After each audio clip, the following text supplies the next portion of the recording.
Learning to Communicate Effectively by Ruslan Healer. Introduction. The bridge of human connection. Communication is the invisible thread that binds us together. Every smile, every gesture, every word spoken or unspoken weaves the fabric of our human relationships. Yet, despite its importance, communication is often where we stumble the most. Wars have been fought because words were misused. Families have fallen apart not because love was absent, but because the ability to express it was missing. Friendships dissolve in silence, not in hatred. And leaders rise or fall not only by their vision, but by how they communicate that vision to others. To communicate effectively is not simply to talk well. It is to understand the human heart and the mind's defenses, to enter another person's world with respect, and to guide conversations toward growth rather than destruction. It is both science and art, skill and intuition, structure and spirit. In this book, we will explore the deeper dimensions of communication, beyond vocabulary and technique, into the inner workings of human ego, the creative flow of relationships, the subtle ways of making people feel important, and the timeless craft of influencing attitudes and actions. We will also dive into the delicate balance between offering praise that empowers and criticism that does not wound. Why communication matters now more than ever. We live in a world overflowing with messages. Notifications, emails, advertisements, political speeches, and casual chatter bombard our senses daily. Yet in all this noise, true connection is scarce. We scroll past hundreds of posts but rarely feel deeply understood. We talk more, but listen less. We express opinions more quickly than ever, but genuine understanding often slips away. In such a world, learning to communicate effectively becomes not only a personal skill, but a form of healing. It heals misunderstandings. It softens conflicts, it empowers collaboration, it builds bridges across cultures, generations, and even opposing beliefs. Communication is not just about getting your message across. It is about leaving another person feeling respected, valued, and seen. The gap between intention and perception. Here is a truth that often goes unnoticed. People do not respond to what you intend to say, but to what they perceive you have said.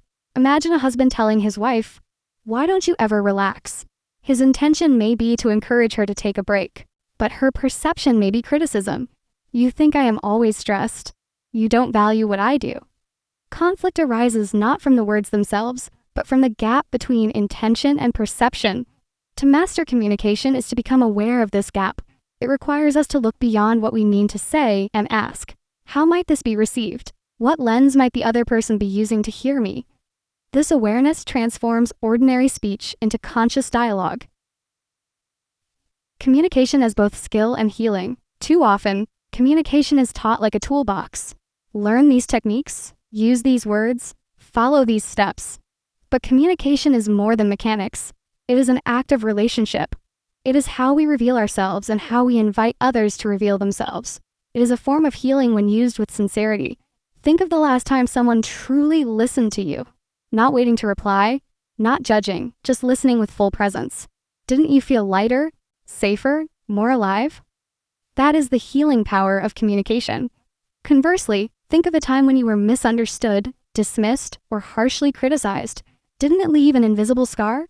Words are not simply sounds. They are energy. They can either uplift or destroy. This is why communication is a responsibility. Every word we speak is a seed. Some seeds blossom into trust and connection. Others grow into resentment and distance. By becoming conscious gardeners of our words, we choose what kind of relationships and communities we cultivate. What you will learn on this journey. This manuscript is designed as both a guidebook and a mirror. It will show you practical methods, but it will also ask you to reflect deeply on your own patterns of speaking, listening, and responding. Each chapter focuses on a vital dimension of effective communication. Understanding the human ego, why people protect themselves, resist, or attack, and how you can respond with clarity instead of reaction. Thinking creatively about human relationships, how to move beyond old patterns and bring imagination, empathy, and play into your connections. Making people feel important, discovering the subtle language and actions that fulfill the deepest human need, to feel valued. Controlling actions and attitudes, not through domination, but by learning the psychology of influence and guiding behavior naturally. Convincing others, the art of persuasion rooted in respect, trust, and understanding. Giving praise, how to affirm others in ways that inspire growth without inflating ego or fostering dependency. Criticizing without offending, turning feedback into a gift that strengthens relationships instead of breaking them. Finally, we will weave these threads together into a holistic approach, the communicator's path, a way of being that allows you to speak, listen, and influence in a manner that heals, empowers, and unites. The spirit of this work. This is not a manual of tricks or manipulative tactics. True communication cannot be faked. It is not about bending others to your will at their expense, but about aligning your voice with truth, empathy, and purpose.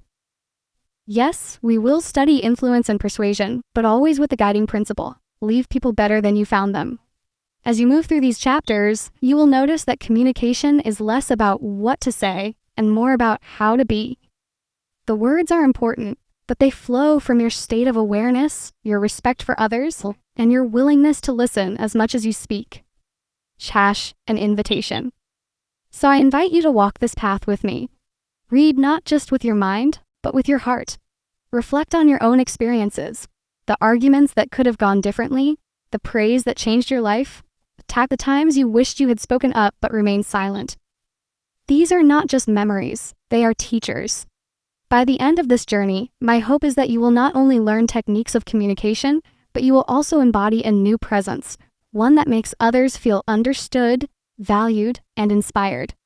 Because in the end, communication is not only about what we say, it is about who we become when we speak.